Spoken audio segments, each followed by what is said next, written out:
Okay, so let's look at the if function. The if function. So the if function, this one is used as a logical operator. So why are we saying it's a logical operator?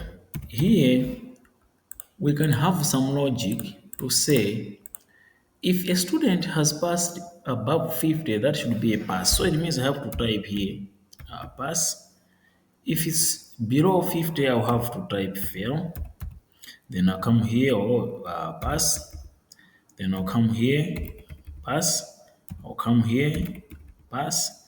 I'll come here. So you can see that this is tiresome. And if you have a huge amount of data, you cannot be able to do this manually. So we want to do this using the if function. So to insert the if function, we can go to the formulas tab, and then we go to the logical functions, and then we click on the if function.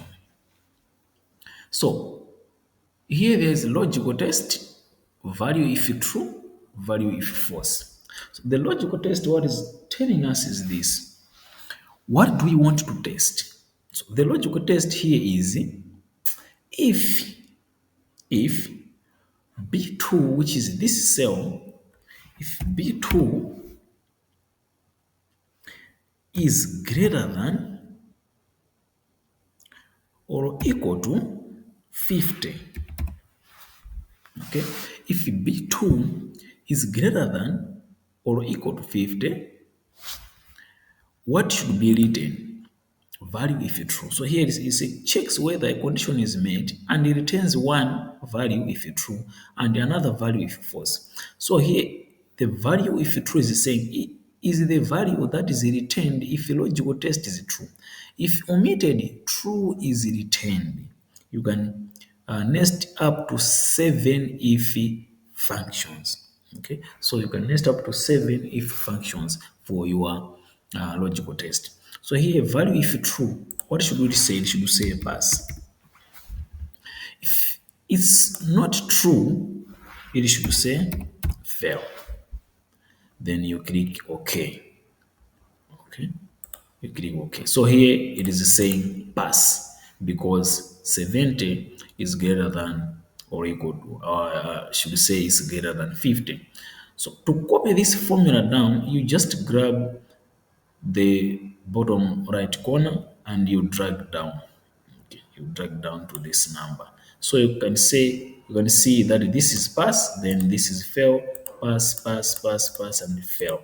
So by on logic, Excel has managed to tell us whether there's a pass in English or there's a fail in English using the if function. You can see this is syntax for the if function.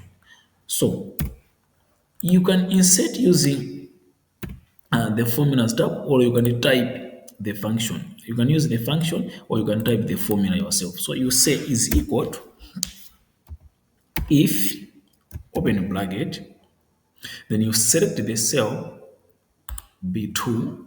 If B2 is greater than or equal to 50, okay, then comma, open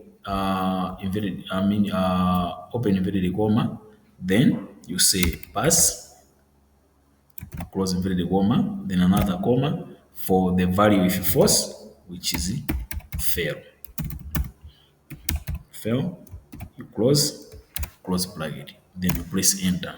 So you're going to get the same result. So you can choose to type or you can choose to use the logical function. Now, what if you want to nest your if functions so that you should provide the letters for the grades? Okay. So here I can say if, open bracket, if B2, sorry, I should start with an equal sign. Okay, any formula you start with an equal, start with an equal sign is equal to, if open bracket, if b2 is less than 50, okay, if b2 is less than 50, comma, that should be an F. Okay, if b2 is less than 50, that should be an F, or so it means we are going now, or if you type another if, open bracket, if the same b2 is less than, let's just say if b2 is less than 65, that should be a C, for example. Okay, so if your answers are letters, you should enclose them with these open and close inverted commas, otherwise it gives you an error. You close, then you can type another if. Okay, I'll just put maybe 3 or 4. If the same b2 is less than 85, okay, that should be a B. That should be a B. Therefore, I'll type open inverted comma, then B, or else, okay, so in that case, or else the value, if all these conditions are not met, that should be an A. Okay, that should be an A. Then, so I'm having 1, 2, 3 open brackets. So here I'm also going to close with 1, 2, 3 brackets, and then I'll press enter. So here it is saying B 70 is equal to B, and then okay, so I'm having B, C, B, B, B.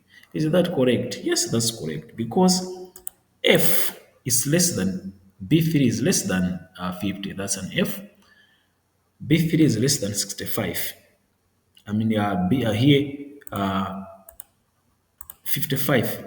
This one is equal to C. So we're saying if B4 is less than 65, you can see that 55 is less than 65, but it's greater than 50. Therefore, that's why you are having B. Here you also having an F. So you can use the if function, the nested if functions, to calculate the grades. But we are also going to look, as we are going with these functions or formulas, whereby we are going to look at what we call the V lookup function. So we are going to look for that V lookup function. So that's in short how we can use the if function. Now, there are times when you use the if function together with other functions. So we're also going to look at how can we use the if and the and function. So there is if and the and function. We're going to look at if and the and function.